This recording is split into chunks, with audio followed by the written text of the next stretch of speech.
We are live. Excellent. Is this thing on? Well, as people join us, welcome to the WBIR Facebook Live stream as polls close here in Knox County. I'm Cole Sullivan with my colleague, investigative reporter, and election watcher extraordinaire, John North, socially distanced. Hey, John. Evening, everybody. Hope you're doing well. That sort of sounded like Todd Howell for a minute. Yeah. Sorry. Okay, so a quick explanation at the top of the show so that we don't get those messages. We are not wearing face masks because we are a safe distance away. It is 8 o'clock in a building where basically nobody is near us, and we're safe. So we're okay. That's why. Plus, honestly, if we're going to talk for 15 or 20 minutes, you probably would like to be able to hear us clearly and so that's why.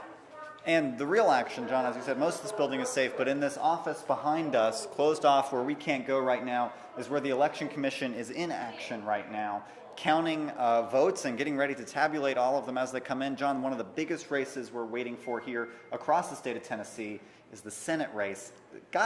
Senate primary got a little ugly there at the end. Yeah, the last 6 days, they kind of turned the gas up and got a little unfriendly toward each other, spent a whole lot of money, we think.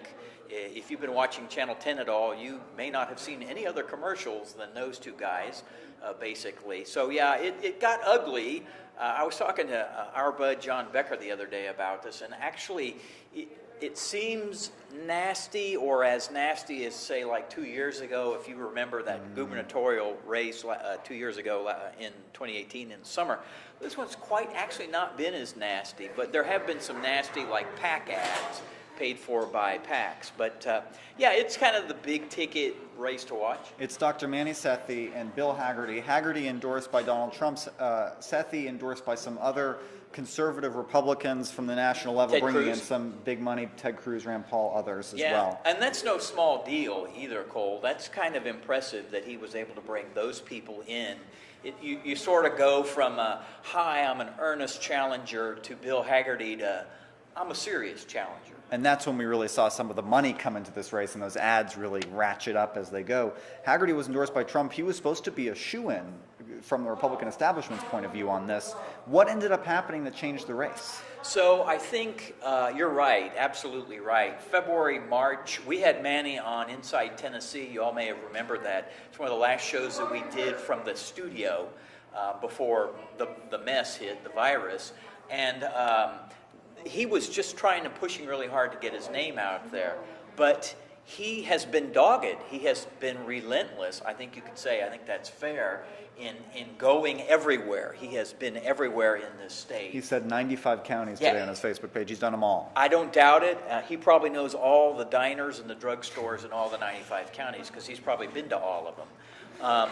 So he's worked really hard, and he's also built up support. You could probably say that it's the non-Trump support. It's the people who are like, don't want to go in that camp. So Manny seems like he'd be okay, so we'll go with him instead. And so it's really almost like a grassroots movement against what is now a conservative establishment movement.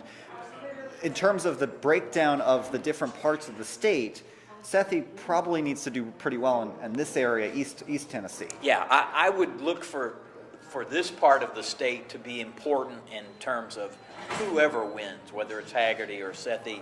You know, they're both kind of middle Tennessee guys. You would expect them to have that kind of higher recognition. Here is where kind of the bellwether, so how did they do in East Tennessee? So we'll wait to see that race. One other one that we're keeping an eye on, John, if we can move along to the Tennessee 1st District congressional race, touches just a tad of our county area. What are you looking at there? That's a really competitive race, and I'm a poor journalist, so I couldn't put any money on it anyway, but I would be reluctant just because there are so many people running, and they all are pretty interesting, and they're all fairly high profile.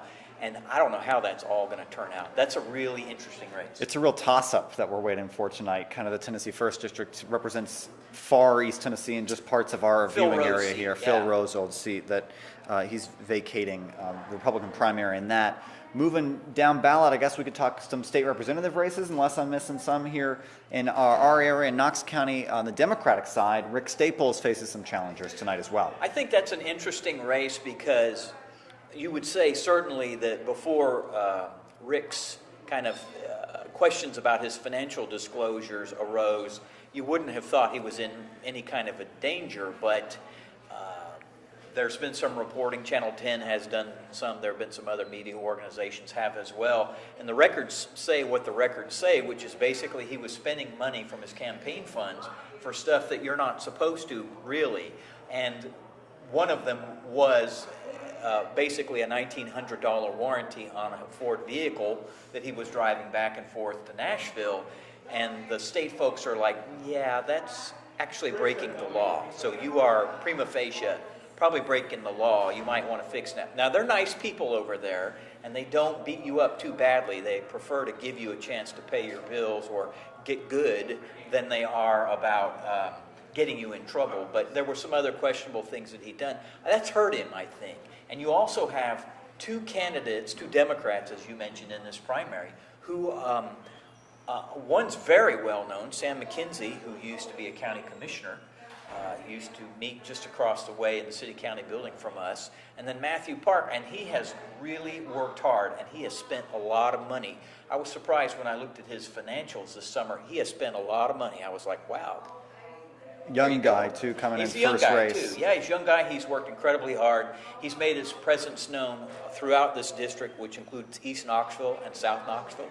He's been out there for Black Lives Matter functions, so it's pretty interesting. I'm watching that one. So that'll be one we'll watch. If you're just joining us, I'm Cole Sullivan alongside John North with Channel 10. We're here outside of the Knox County Election Commission where the polls closed just a few moments ago. I'm checking my phone because if any of you are watching and commenting along with any questions for us, let us know. We'll try to get to some of those questions. We're breaking down some of the key races that have just closed that results will be coming in very soon for. We've got some more of these state representative races to talk about too. Up in Halls, where I was a little bit earlier, standing outside of the Halls High School precinct, both Patty Bounds and Michelle Carringer, both there trying to get last-minute voters as they walk in for their race. Those are also two high-profile people. They both have name recognition. Patty's been on school board, and Michelle's been on county commission, and it's her seat that's being vacated as she runs for the State House seat that is going to be filled by somebody else tonight as well. So, yeah, and they have both, it looked kind of like from the financials that I looked like, they both spent about the same amount of money, pretty decent amount.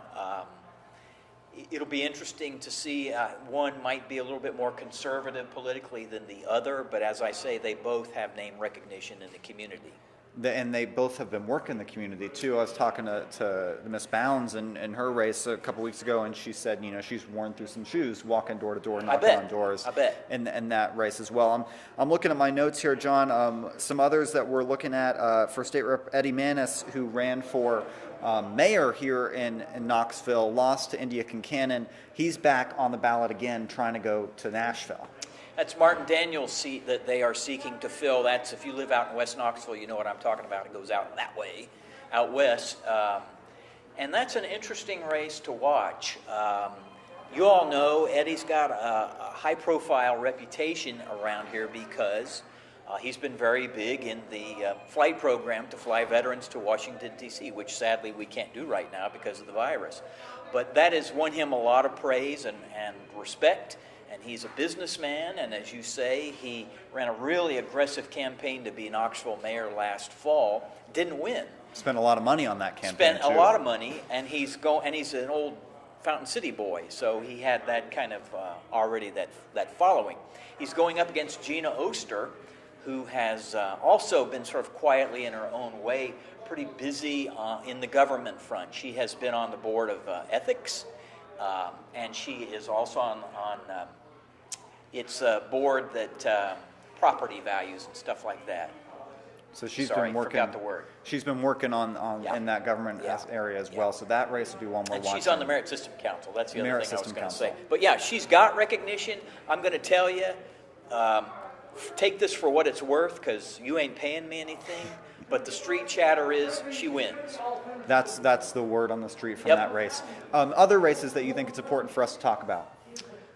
Let's see. County Commission, some of you know there are about 4 uncontested races. I would look at the District 1 race. That's kind of interesting. That's Dacia Lundy. That should be pretty interesting. Let's see. John Schoonmaker has got Kimberly Peterson, I think. There are a couple of those County Commission races that are interesting as well. We've got a Democratic primary for State Senate 6.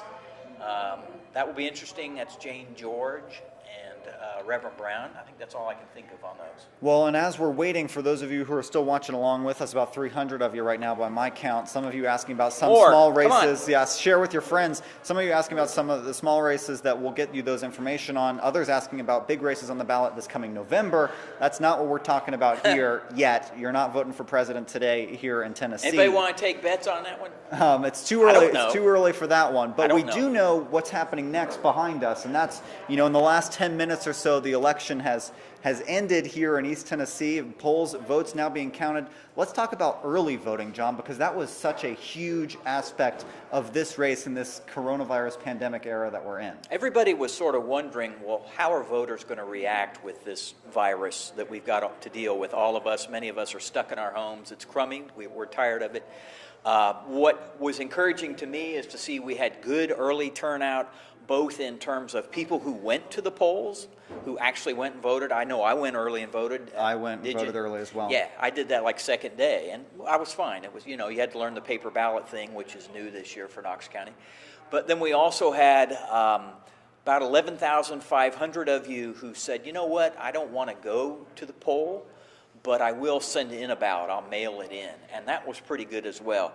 My guess is that what we saw in early voting in those mail-ins is most of what we're going to see. It sounds like it's been kind of slow today. So that's that's inverse from some of the bigger election days. Is usually we see most people vote on election day itself.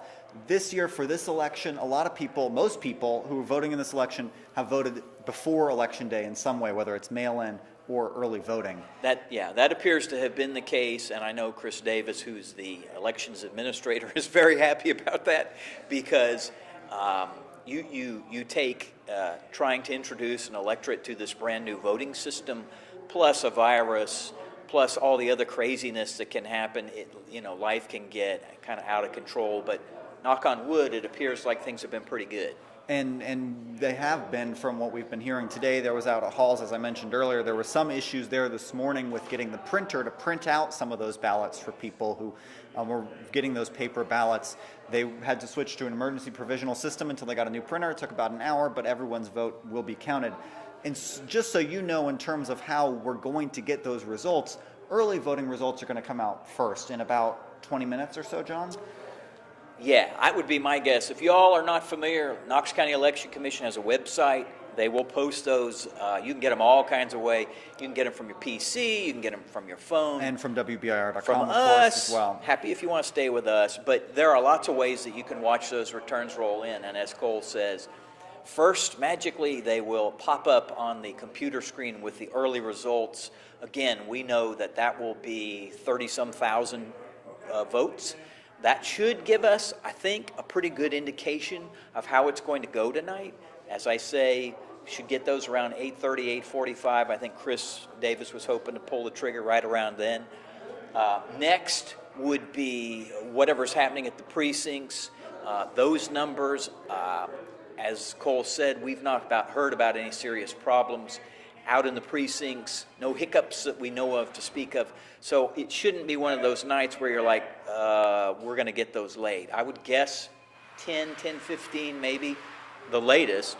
And then the question is, again, because it's the big wild card, is how soon do they tally up all of those absentee ballots, which will be around 11,500 to 12,000. And that's what takes time, because they have to open those envelopes, they have to sort them, they have to even them out, they have to have a Democrat and Republican both look at the signatures and the votes and agree on it, run it through the machine and go from there, and that takes a long time, and if we're seeing a lot more of those votes, that could end up swinging it one way or another. And yeah.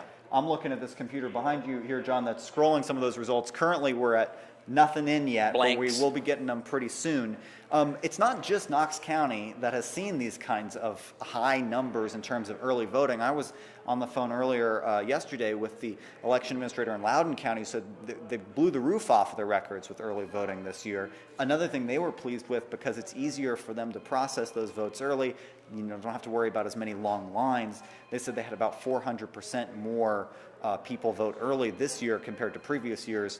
The pandemic probably a big part of that, people trying to avoid those lines or have made up their minds earlier. on these races. Loudoun County is an interesting one to watch because there's been population growth down there. I've kind of had my eye on Loudoun County for a while, and their numbers have begun to pick up, early numbers, and it looks like maybe even sort of the electorate is changing a little bit. Y'all are smarter about that down in Loudoun County than I am, but it looks like you're moving. And on the subject of other counties, Anderson County is another one where they had great early voting turnout, and I talked to my bud Mark Stevens, who's the election administrator out there today.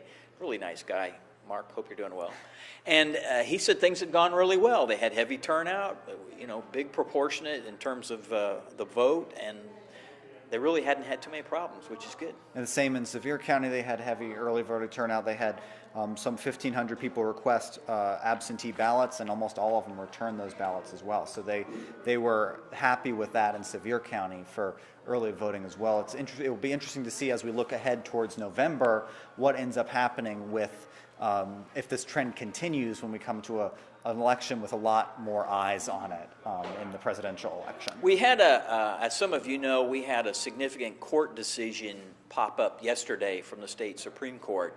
As you all know, there were a couple people in Middle Tennessee that challenged the state and said, you're not doing enough to accommodate those of us who are concerned about the virus in terms of being able to vote by absentee. You're not helping us out here, and it's a significant issue. It's a health crisis. So that got litigated from Davidson County Chancery Court. The state Supreme Court said, we'll take that up right now as an emergency measure and make a decision. And what they did was they said, you know what, we're not going to allow this temporary injunction that was imposed by the chancellor that permitted all of this for anybody to vote to continue. We're fine today, there was no question about today, but we're not going to let it go to the November ballot. But there were two things that the court took note of, which was significant, that was sort of forced by this issue, and that is the question of if you're a person that is a caretaker for somebody that may be vulnerable, have a health vulnerability, or if you yourself have an underlying condition that could expose you potentially to greater harm because of the virus, the state of Tennessee, in the process of this litigation, said, we're going to concede that you ought to be able to cast that ballot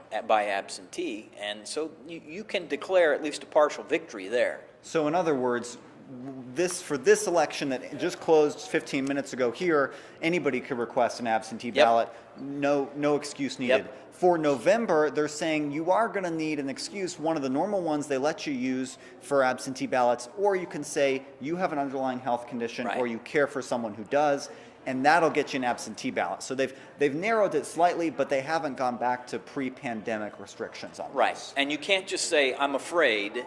You have to have some sort of a significant factor than that. You know what? Let's hope by November the world looks a lot better. We're all hoping that, John. We can hear the voices inside. Kind of lively, aren't they? They're lively in there. The phone's ringing. I don't think they're drinking. As they're counting, not yet, at least, as they're counting those votes coming in.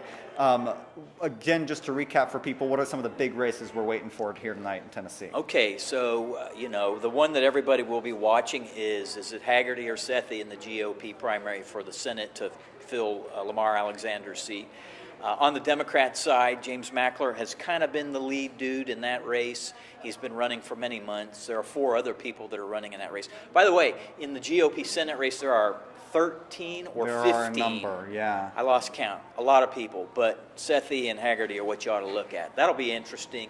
Those state house races that we talked about a little bit ago, pretty interesting. There's some open seats. And then some local county races that I would pay attention to, some of the county commission races. And we'll have some of those details. We'll have them as the results come in here. We'll, of course, have them on WBIR.com and on our air tonight at 10 o'clock on Fox 43 and 11 on the Night Beat. John, anything we haven't talked about that you think is important for people to know? I don't think so. So the good news is we hope that it won't be a really late night after all. There's no wood around here, so I can't knock.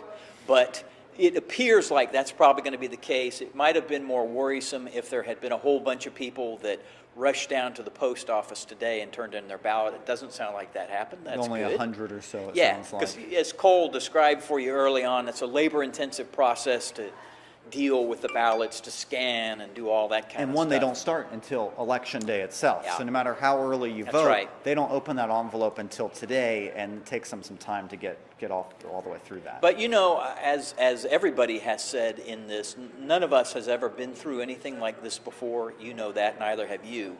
And so we're all just kind of figuring it out and experiencing it for the first time. Who knows? Who knows? Really? Stay tuned. Who knows? But hopefully it's going to be just fine and kind of boring. That would be awesome if it's boring. You know, we don't need too much more excitement. Not in this year, 2020. Well, thank you so much for watching along with us. We're going to sign off here in just a moment, but you can keep getting those results on WBIR.com, and be sure to continue to send us your questions as well. Hope you voted today, and if you didn't, you'll get another chance coming up in November. Have a good one. Have a great night.